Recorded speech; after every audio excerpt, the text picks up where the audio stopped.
Ayun mga kalodi, grabe ang lakas na ng hangin, no? Yung natamaan na yung bagyo. Ingat tayo mga kalodi. Lagi tayo pipri. Dasal tayo lagi. Sana wala na tong bagyo.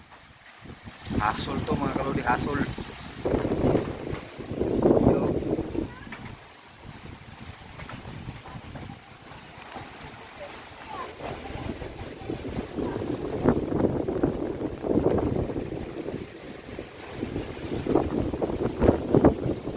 Gaywang na yung ano mga kalodi, yung mga puno o yung mga sanga ng kahoy.